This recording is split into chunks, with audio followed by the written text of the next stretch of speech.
From New York, this is Democracy Now! I joined Facebook because I think Facebook has the potential to bring out the best in us.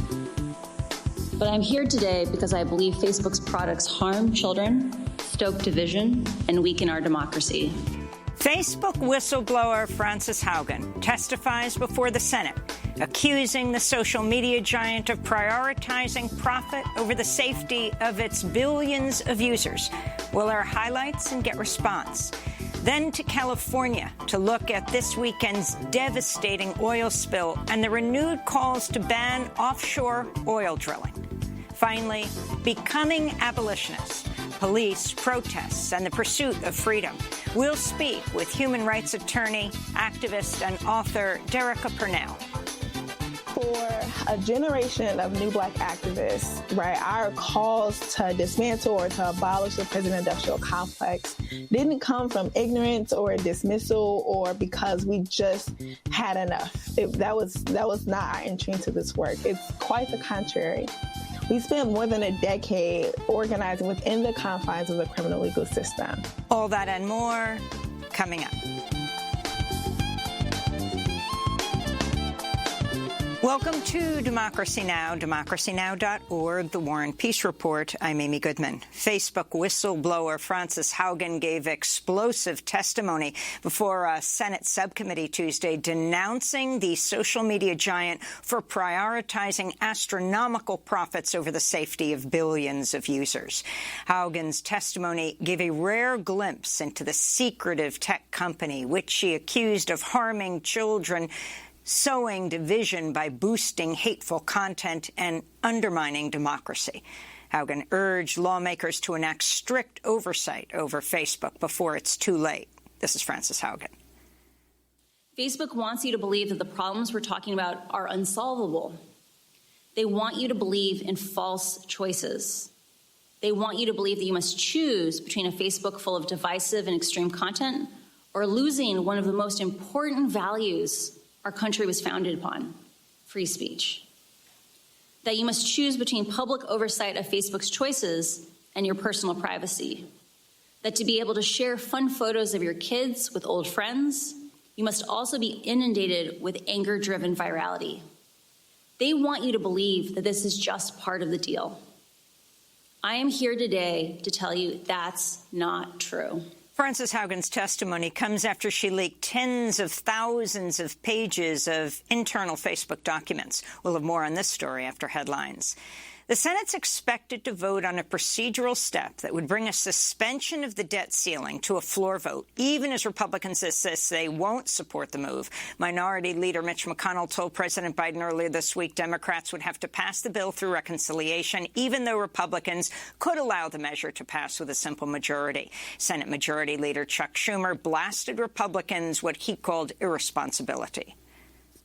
We can stop this Republican-manufactured debt ceiling crisis in its tracks, or Republicans can keep driving our country ever closer to the first default in American history. On Tuesday, President Biden said Democrats could move to reform filibuster rules to bypass the Republican blockade on the debt limit, though conservative Democrats Kyrsten Sinema and Joe Manchin have previously voiced their opposition to filibuster changes. According to research by ProPublica, the national debt rose by $7.8 trillion to $28 trillion, due in large part to Republicans and then President Trump's 2017 tax cuts for corporations and the ultra-rich.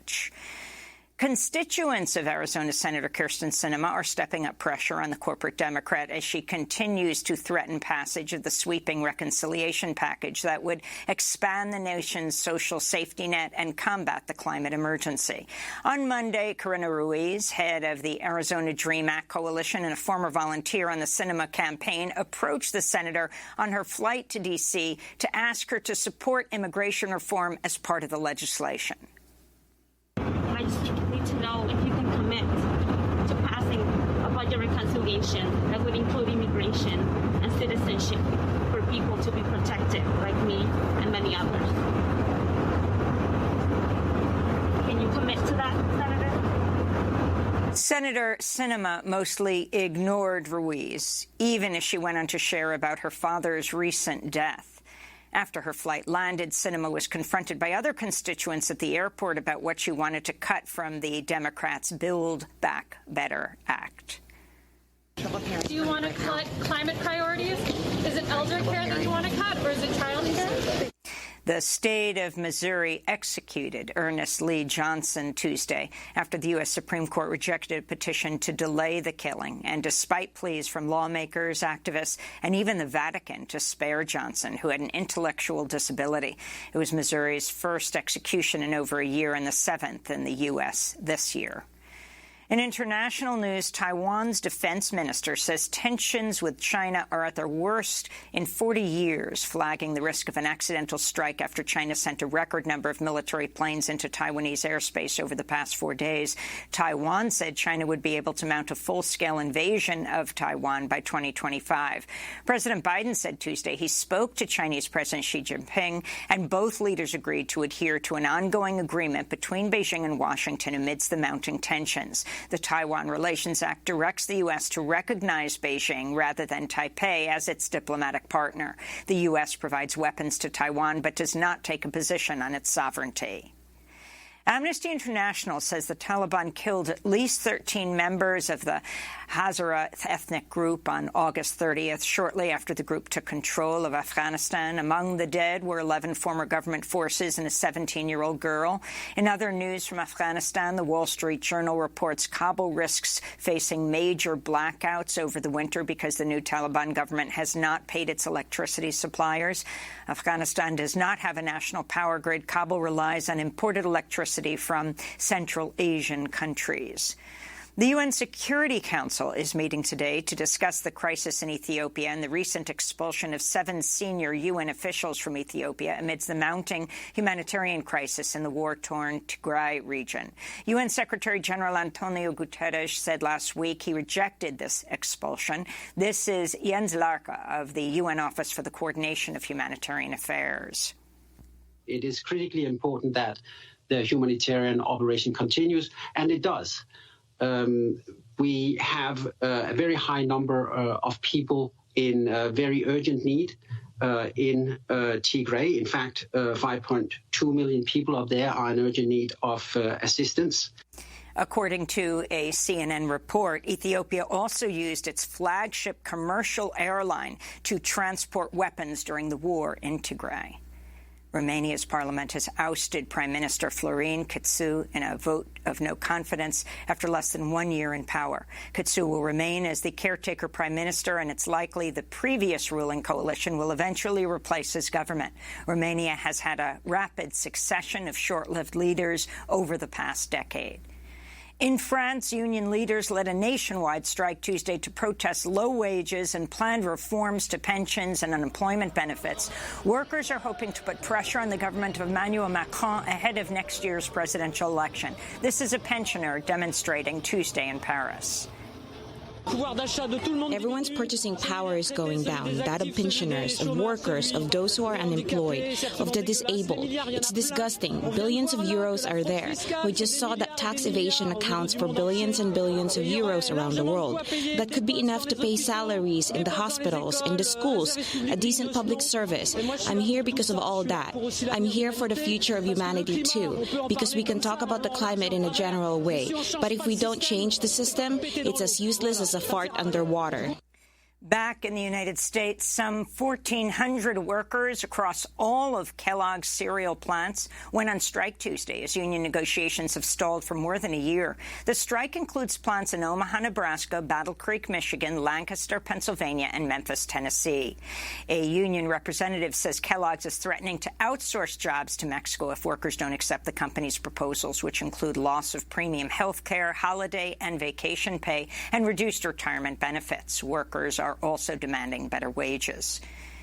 Here in New York, the head of the Sergeants Benevolent Association police union resigned Tuesday, hours after the FBI raided its Manhattan headquarters. The home of now former union president Ed Mullins was also searched, though it's unclear what the target of the federal investigation is.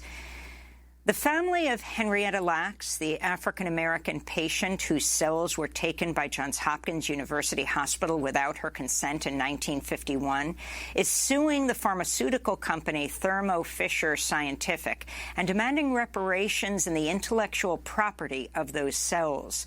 The lawsuit denounces a racist medical system and accuses the drug company of using what is known as the HeLa cell line without their consent while making billions of dollars in profit.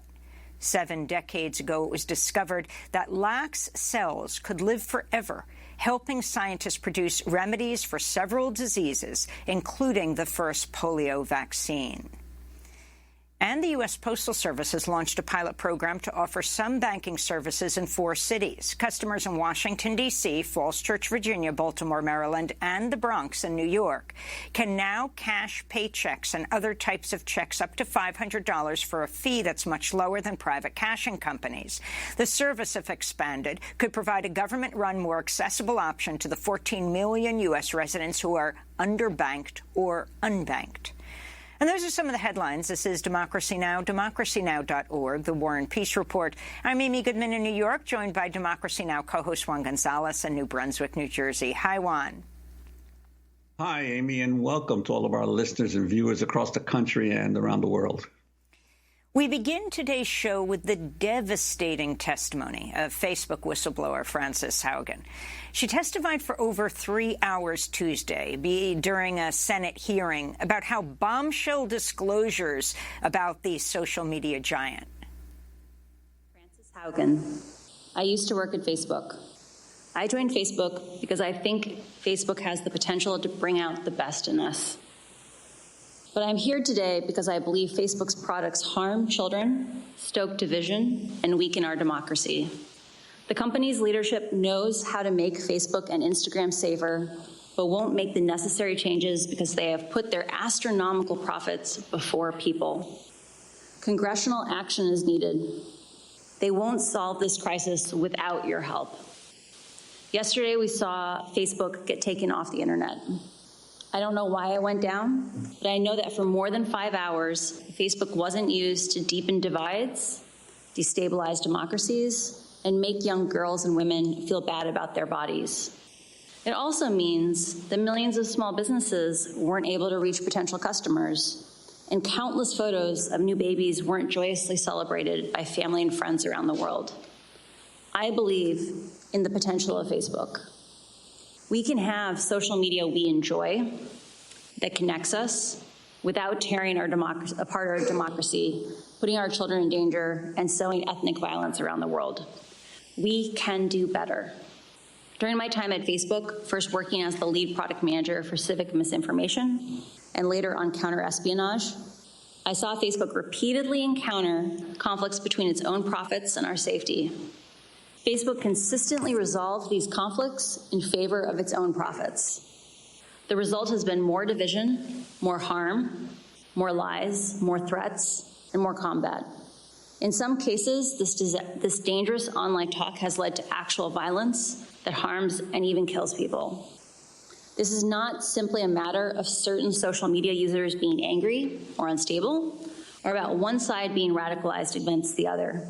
It is about Facebook choosing to grow at all costs, becoming an almost $1 trillion company by buying its profits with our safety. Facebook whistleblower Frances Haugen went on to urge lawmakers to take action against Facebook. Facebook wants you to believe that the problems we're talking about are unsolvable. They want you to believe in false choices. They want you to believe that you must choose between a Facebook full of divisive and extreme content or losing one of the most important values our country was founded upon, free speech. That you must choose between public oversight of Facebook's choices and your personal privacy. That to be able to share fun photos of your kids with old friends, you must also be inundated with anger-driven virality. They want you to believe that this is just part of the deal. I am here today to tell you that's not true. These problems are solvable. A safer, free speech respecting, more enjoyable social media is possible. But there's one thing that I hope everyone takes away from these disclosures. It is that Facebook can change, but is clearly not going to do so on its own. My fear is that without action, divisive and extremist behaviors we see today are only the beginning. What we saw in Myanmar and are now seeing in Ethiopia are only the opening chapters of a story so terrifying, no one wants to read the end of it. At Tuesday's hearing, the Senate subcommittee chair, Democratic Connecticut Senator Richard Blumenthal, compared Facebook to big tobacco. And big tech now faces that big tobacco jaw-dropping moment of truth. It is documented proof that Facebook knows its products can be addictive and toxic to children. Our children are the ones who are victims. Teens today, looking at themselves in the mirror, feel doubt and insecurity. Mark Zuckerberg ought to be looking at himself in the mirror today. And yet, rather than taking responsibility and showing leadership, Mr. Zuckerberg is going sailing. His new modus operandi, no apologies, no admission, no action, nothing to see here. Mark Zuckerberg, you need to come before this committee. You need to explain to Frances Haugen, to us, to the world, and to the parents of America what you were doing and why you did it. Hours after Facebook whistleblower Frances Haugen testified, Facebook CEO Mark Zuckerberg responded in a message posted on Facebook, writing, quote, "At the heart of these accusations is this idea that we prioritize profit over safety and well-being. That's just not true." Zuckerberg went on to write, "The argument that we deliberately push content that makes people angry for profit is deeply illogical. We make money from ads, and advertisers consistently tell us they don't want their ads next to harmful or angry content," he said. To talk more about Facebook, we're joined by two guests. In San Francisco, Roger McNamee is back with us, early investor in Facebook, mentor to the CEO, Mark Zuckerberg, then went on to write the book Zucked, Waking Up to the Facebook Catastrophe. And in Los Angeles, we're joined by Jessica Gonzalez, co-CEO of the media advocacy group Free Press and co-founder of Change the Terms, a coalition that works to disrupt hate online. She's also a member of the Real Facebook Oversight Board. For those of you who watched Democracy Now! Yesterday, these were our two guests leading up to the hearing, and we thought we'd have you back to see what you were most affected by, what were you most surprised by. Roger McNamee, let's begin with you today. You know Mark Zuckerberg well. You were his mentor, early investor in Facebook. Talk about how significant this testimony is, and can you explain one thing? What is this issue of the algorithm? How does it give the lie to what Zuckerberg said? We're not trying to increase hate and anger. So the thing here is there are two basic problems that we're dealing with. One is the culture of American business, where CEOs are told to prioritize shareholder value at all costs. And it's a little bit like the excuse, "I'm just following orders," right? That it absolves essentially all manner of sins. And that's a big part of the problem at Facebook. Essentially, think about the business this way. Advertising is the core of their economy. They get that through attention. And Facebook created a global network where people shared things with their intimate friends. And what happened was Facebook was the first medium on earth to get access to what I call the inner self, the characteristics of people they would normally only disclose to their most intimate partners, friends, family. And in marketing, that stuff is gold. And the thing is, it's not just valuable to traditional marketers. It's incredibly valuable to scammers and people who are doing things that would otherwise be illegal. And if you think about what Facebook did, by connecting the whole world, it brought the world of scams into the mainstream. So when Mark says something like, well, our advertisers consistently tell us they don't want to be by hostile content. The problem with that is that some of their biggest, most important advertisers are the actual people who spread dangerous content. So if you think about Stop the Steal, that was an advertising campaign. If you think about anti-vax, those people are advertisers. And so the issue here for Facebook is they've created this network that is essentially an unpatrolled commercial place that preys on people's emotions, because the best way to get people's attention is to trigger fear or outrage. And so the algorithms don't sit there going, I'm looking for fear or outrage. What they do is they're looking for things that get you to react. And it's simply a fact of human nature, of human psychology, that fear and outrage are the most effective way to do that. And that's why Frances Haugen's testimony is so devastating, because she is an expert in algorithm design. She is completely credible on this issue. And the stuff that she shared was not stuff that was her opinion. It was research created by the best people at Facebook at the direction of Facebook's management. And so when Facebook comes out afterwards saying she only worked there for 2 years and she wasn't in any of the meetings, none of that is relevant. And it's sort of classic deflection by Facebook. And I would argue that Facebook's responses yesterday really built Frances Haugen's credibility. Because if you sat there after that hearing, just ask yourself, who did you find more credible? Well, but Roger, I wanted to ask you, one of the interesting aspects of the hearing was that both Democrats and Republicans on the Senate committee were equally hostile and skeptical in terms of the role of Facebook. But excuse me for being somewhat skeptical about the potential for real action here, because, I mean, on the one hand, there would be the alternative of actually breaking up Facebook, breaking up this huge Goliath, or even deeper reforms that address what you raise, which is the issue of that Shoshana Zuboff has so brilliantly documented, of the commodification of the self by the digital giant companies of our day, which Facebook is only one of them. So what direction do you see potentially going in Congress to address what's been revealed here? So I think skepticism about Congress is still appropriate. But I will tell you, as somebody who works with Congress all the time, I took great joy in watching the hearing yesterday to see a Republican senator reach out to the chairman and suggest that the two of them co-sponsor a new piece of legislation to address one of the issues that came up. And then a second time, a Republican talking about the national security aspect that Ms. Haugen talked about.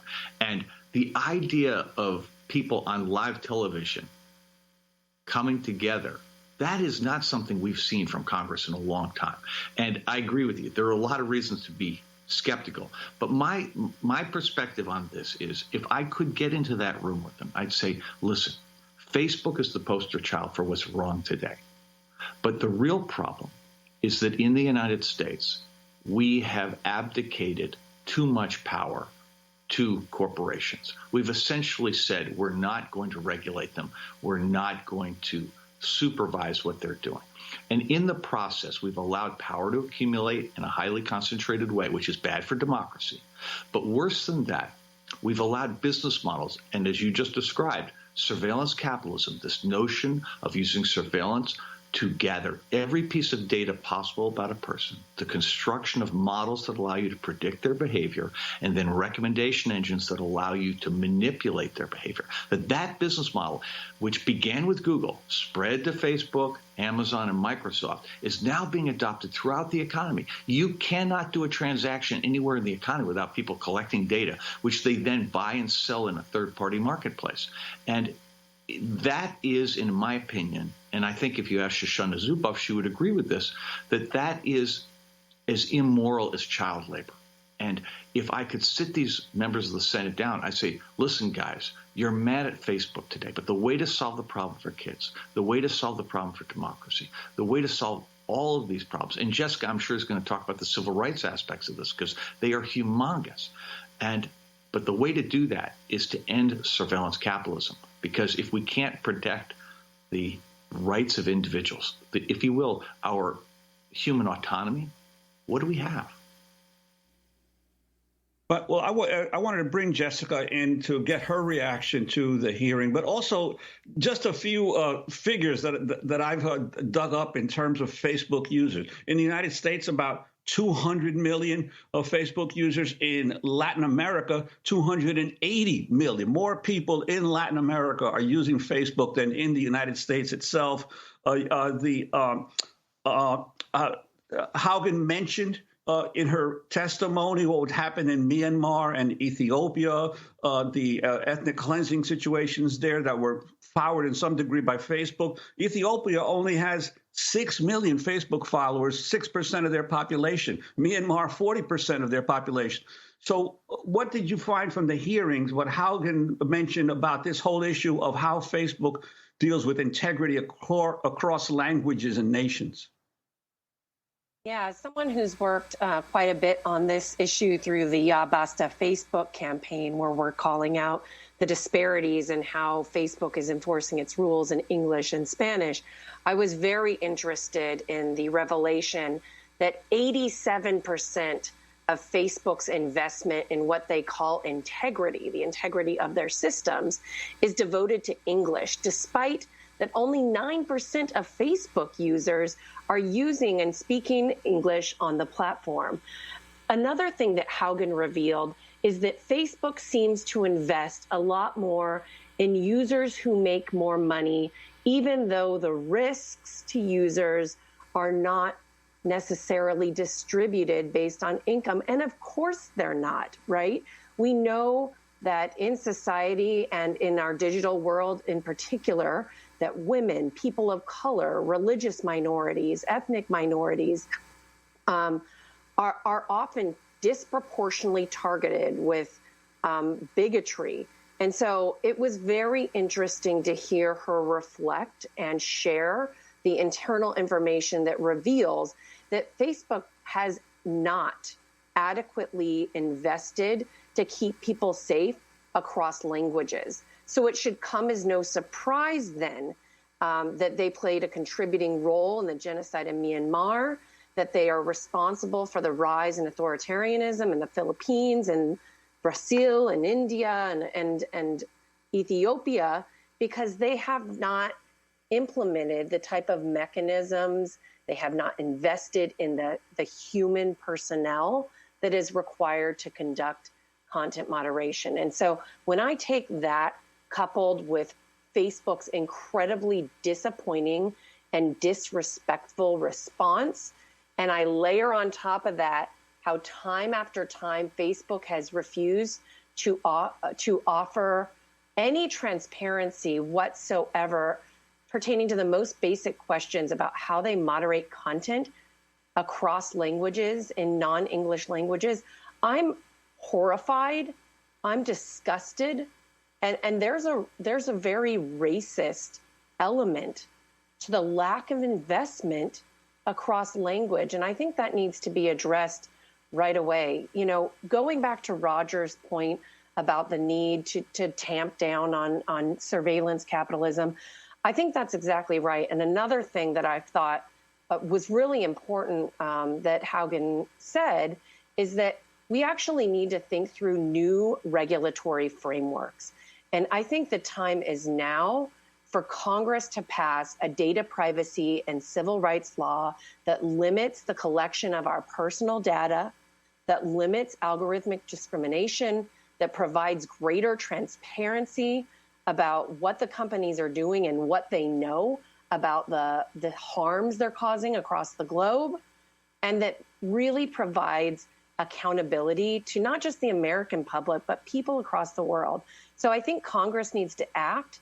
I was also encouraged by the real legitimate questions that came from both sides of the aisle. This was much less of a circus than other hearings we've seen about these issues. It does seem like Congress is getting much more serious about this.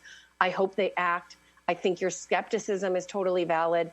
And I want to lift up here that the Federal Trade Commission has the authority to look into this more deeply right away.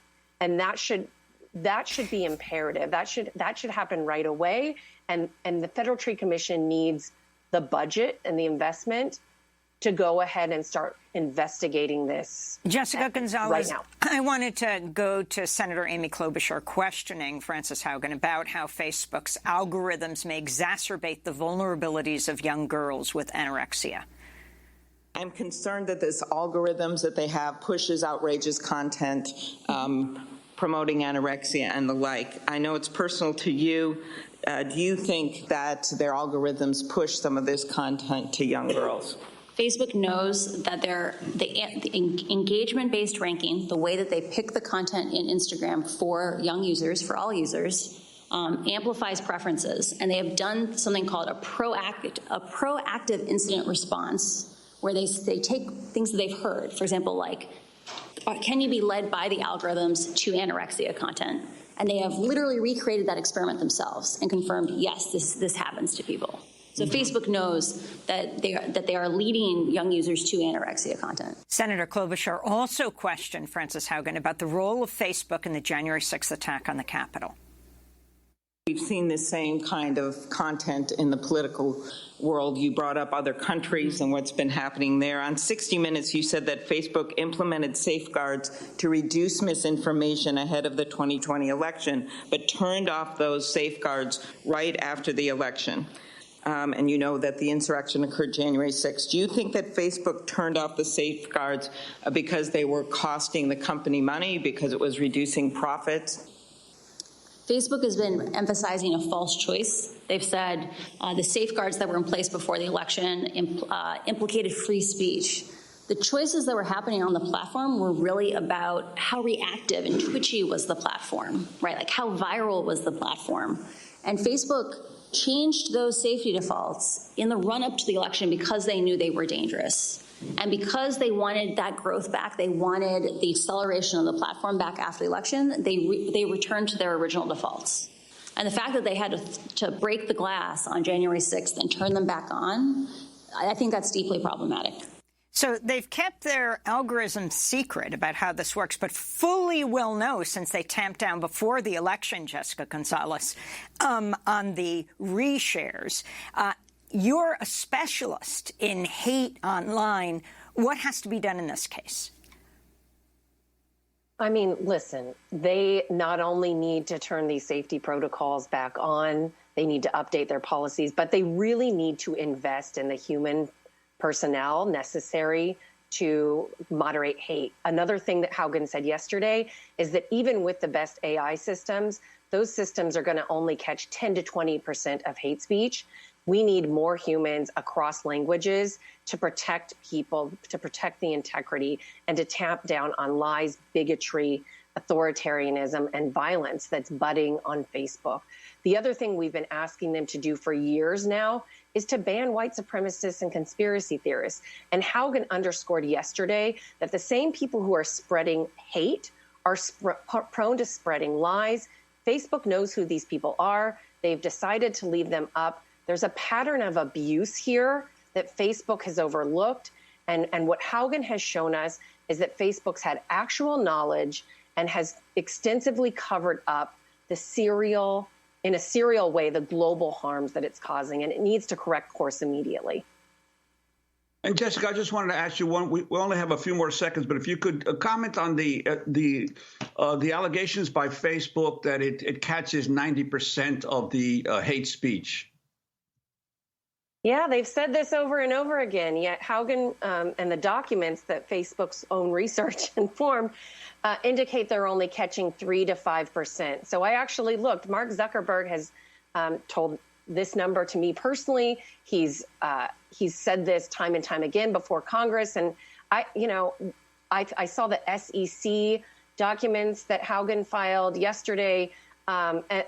He's also shared this with shareholders. And so this really needs to be looked into. They're materially misleading the public and shareholders about the nature and the quality of their content moderation in regards to hate speech. Jessica Gonzalez, co-CEO of Free Press, member of the Real Facebook Oversight Board, co-founder of Change the Terms, which works to disrupt hate online. Roger McNamee, author of Zucked, Waking Up to the Facebook Catastrophe, early investor in Facebook, mentor to Mark Zuckerberg. Coming up, we go to California to look at this weekend's devastating oil spill and the calls to ban offshore drilling. Stay with us.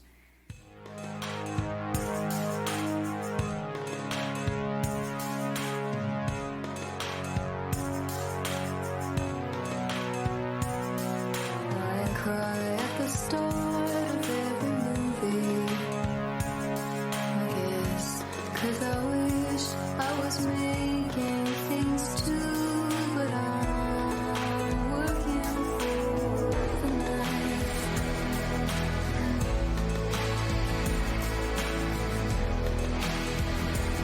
I used to think I would tell stories, but nobody cared for the stories I had about no good guys. I always knew the world moves on.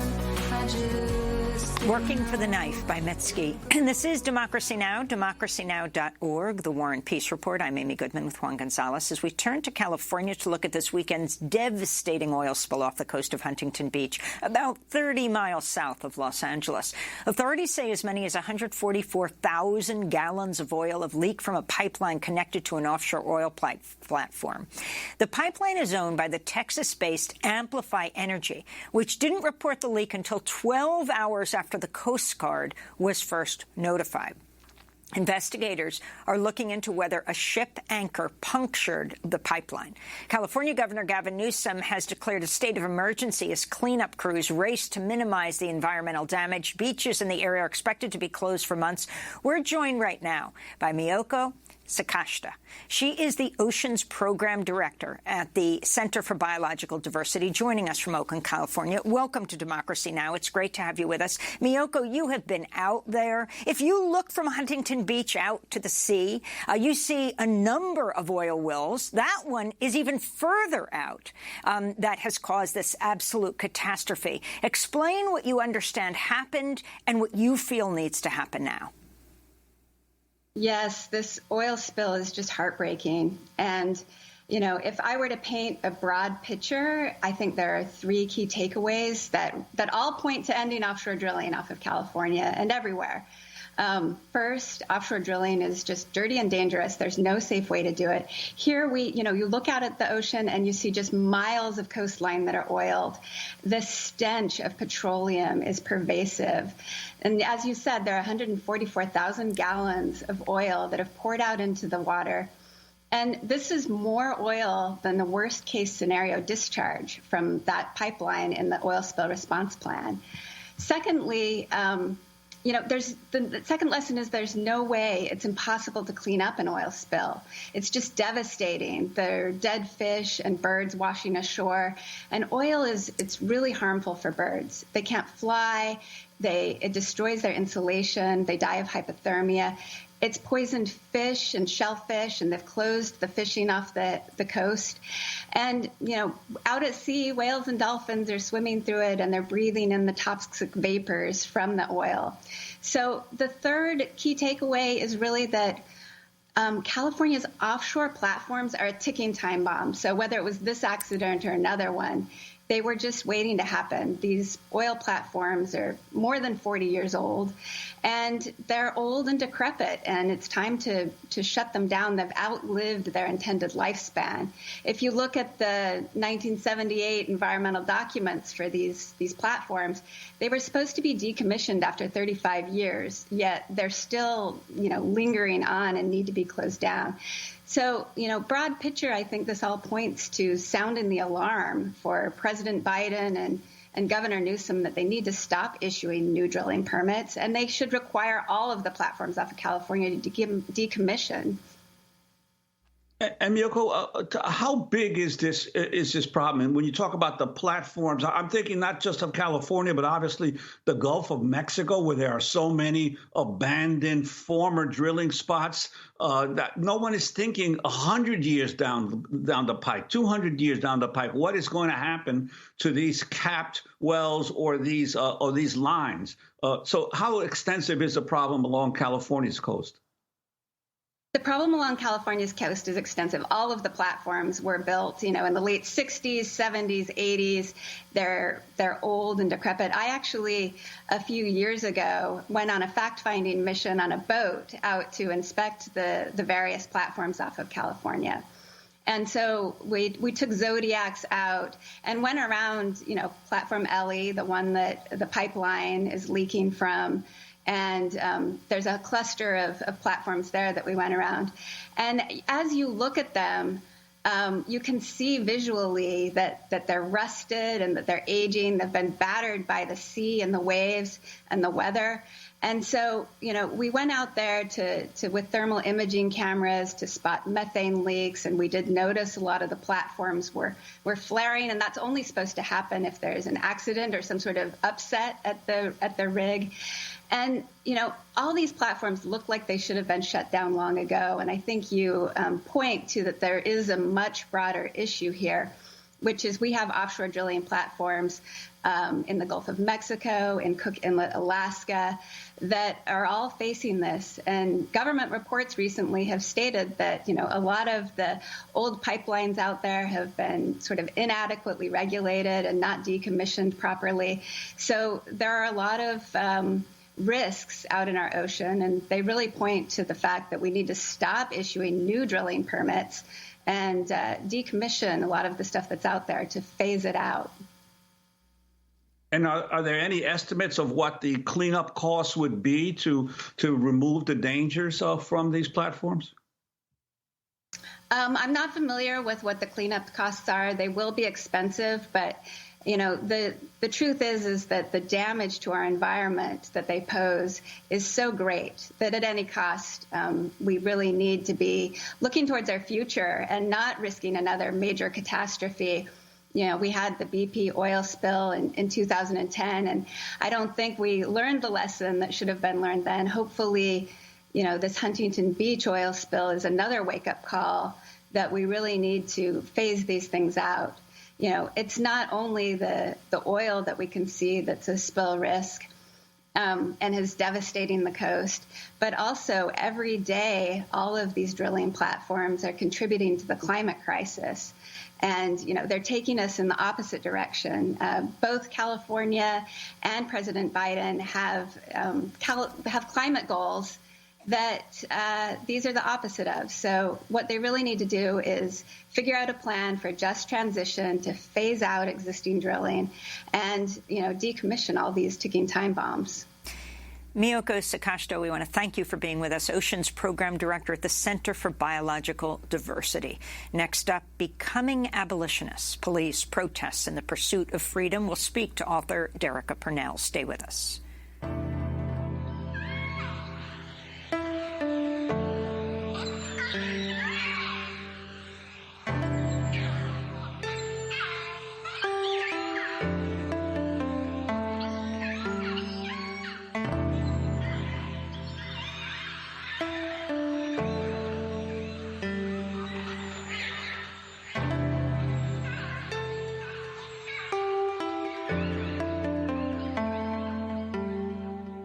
Orca's Reprise by Jada G. This is Democracy Now! I'm Amy Goodman with Juan Gonzalez as we turn to the evolving discussion about abolishing police in the prison-industrial complex amidst the disproportionate rates of police killings and incarceration of black people.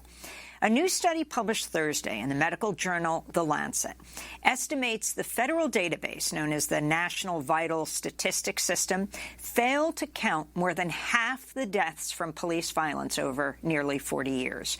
Researchers from the University of Washington also found black people were killed by police at a rate 3.5 times higher than white people. This comes after a series of police killings of African Americans last year prompted a racial reckoning, including George Floyd in Minneapolis, Breonna Taylor in Louisville. Many states have since passed laws aimed at reforming police, but efforts to pass a federal law to overhaul policing failed to pass the Senate, and bipartisan talks over police reform broke down last month. For more, we're joined by Derica Purnell, human rights lawyer, columnist for The Guardian, author of the new book published Tuesday, Becoming Abolitionists, Police Protests and the Pursuit of Freedom.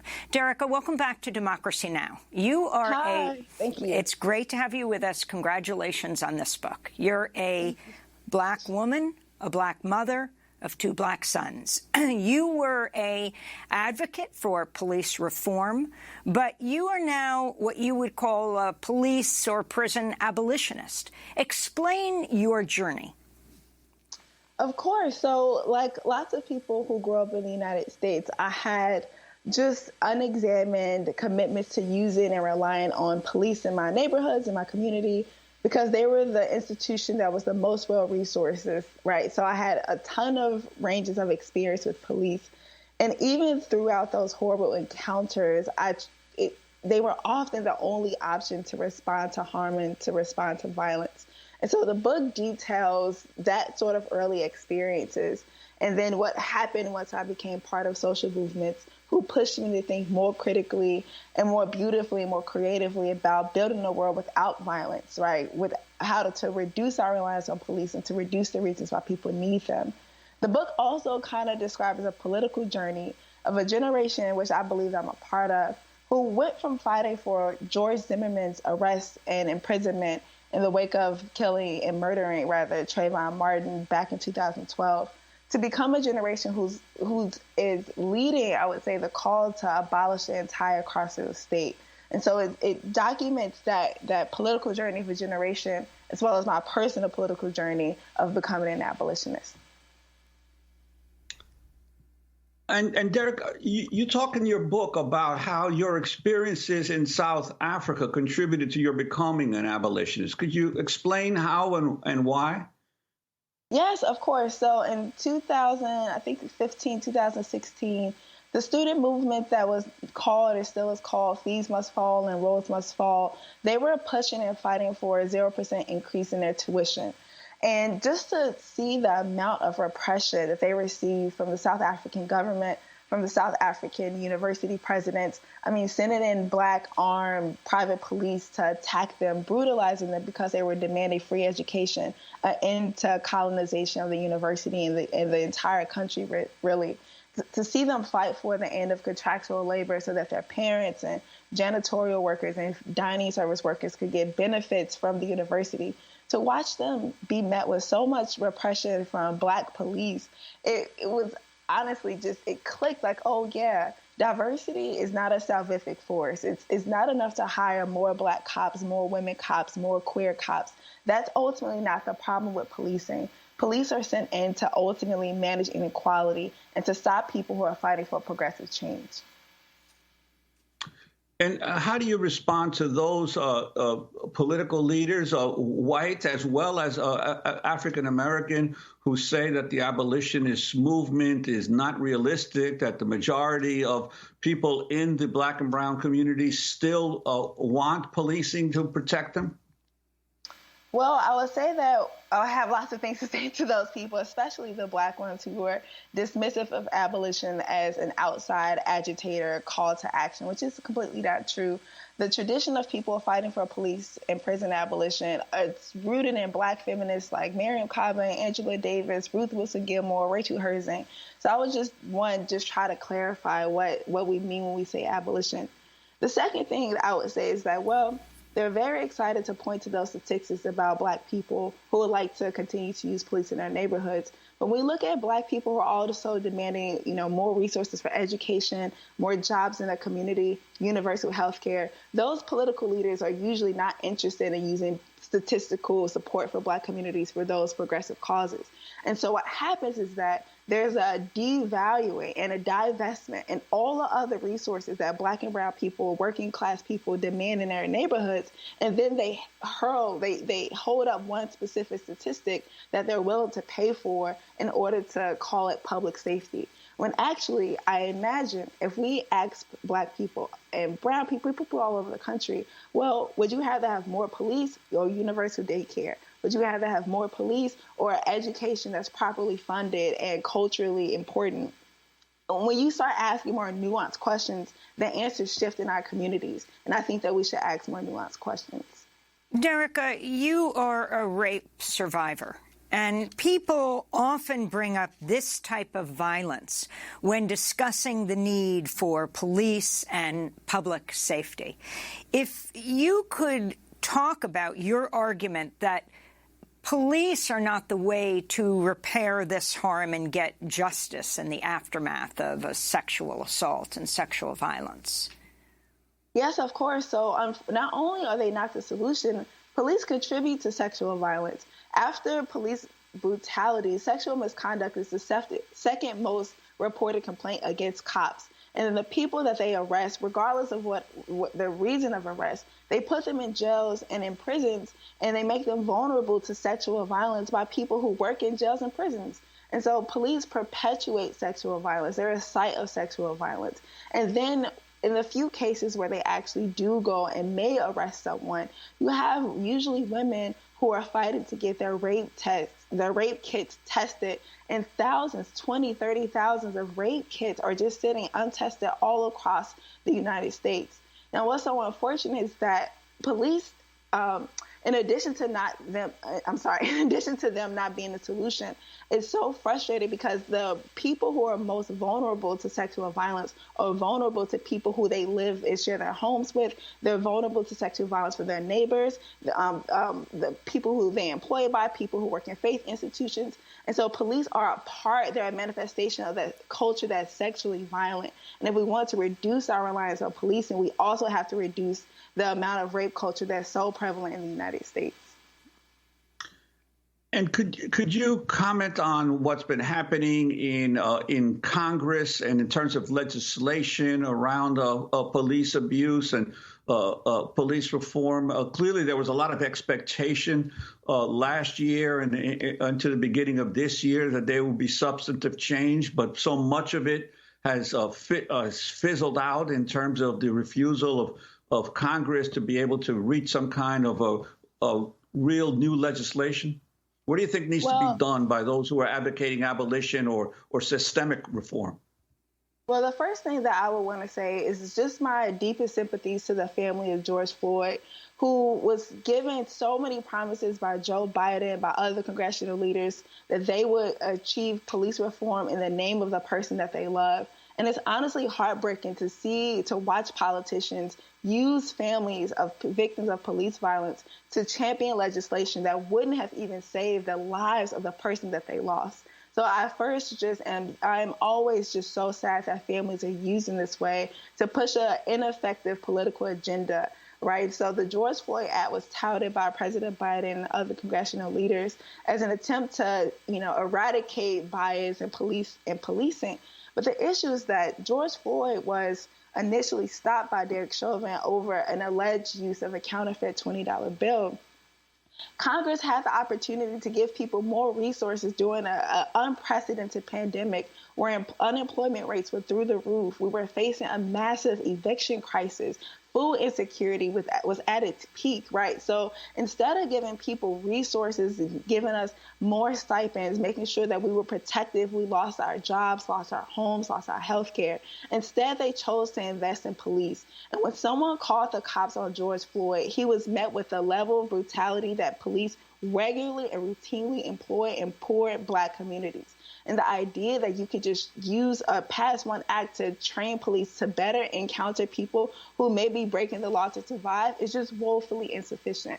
So abolition are interested in reducing the reasons why people need police in addition to reducing the carceral state, which means at the national level, fighting for sweeping legislation that makes sure that people have not just food security or housing security, but quality investments in those institutions as well. It's why we fight for student debt cancellation. It's why we fight for universal health care. It's why we fight for universal child care and daycare, so that people who are in vulnerable situations, they can go to work, they can go to school, they can choose to have work that gives them dignity and excitement, right? Like, that's the kind of work that we're fighting for, and I believe that is well within our reach.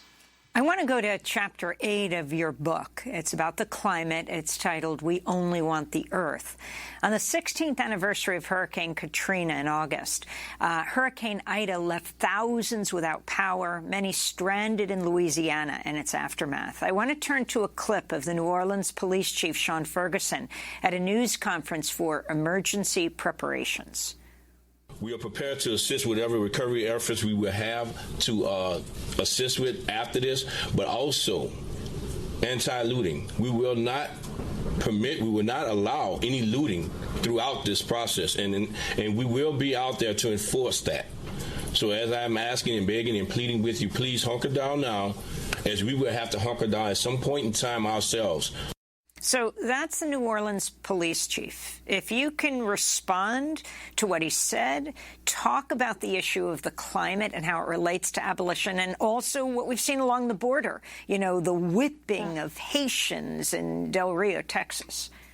Of course. Well, as our climate continues to heat because of global capitalism, one thing that's going to happen is that there's going to be a continuing of mass displacement of Black, brown people from all over the world. And once that displacement happens, the police are going to be the number one response to punish them, to whip them even, to incarcerate them. And so abolition and climate change are indispensable conversations that we have to have alongside each other. I learned from Critical Resistance that in the aftermath of Hurricane Katrina, when the city was just absolutely devastated by a hurricane, the very first thing that was built was a jail, and it was a jail that was used to arrest people. When we think about the jails that are in Puerto Rico, where are they positioned, right? They're positioned at the periphery of that island. So when there are hurricanes that happen, they're immediately flooded. You have people who are incarcerated who suffer a massive flooding, you know, are vulnerable to drowning, disease, vermin.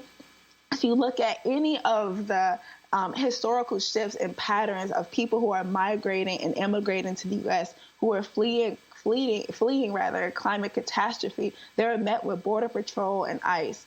And so the police are going to be the default response to mitigate the impacts of climate change and environmental racism.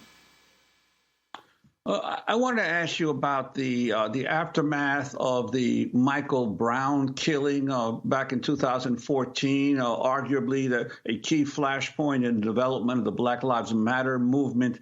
7 years later, what do you make of whatever reforms or changes occurred in Ferguson and with the Ferguson Police Department? Well, there's an organization right now who's still fighting to put pressure on the Ferguson Police Department to implement many of the very weak reforms that came as a result of the consent decree that was put into place under the Obama administration. So 7 years, you have people in Ferguson who are still fighting to eliminate, you know, cases of people who have outstanding warrants from nearly a decade ago. You have a few Black elected officials in Ferguson now, which I think could be a step forward because many of them are trying to figure out how to reduce the level of violence. But police are still there to serve the purpose of policing. They're still enforcing the evictions. They're still ticketing people who live in that community. They're doing it maybe more nicely. Maybe more brown people are doing it. But essentially, the day-to-day functions of the Ferguson Police Department it's the same.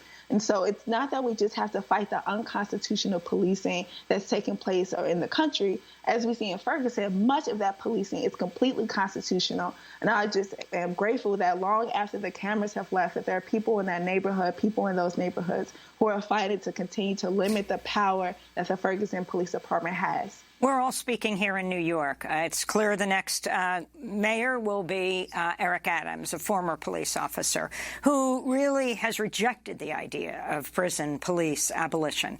Very simply, in the last seconds we have, your response, Derica. Of course he does. Black political officials, Black people who run for office, they get to do this. They get to say, I'm Black and I'm a part of law enforcement. I understand both sides. And unfortunately, they just create more legitimacy for the police to do very bad things to harmful people. So I would just ask people to not be fooled by Black people who say they understand both sides, because there is no both sides. There is a system of oppression where people have the power to kill, to incarcerate, to arrest. And there are people who are vulnerable to it, and the people have to resist that. We have to leave it there, yes, but I okay, want to thank you so much, Derecka Purnell, author of the new book, Becoming Abolitionists.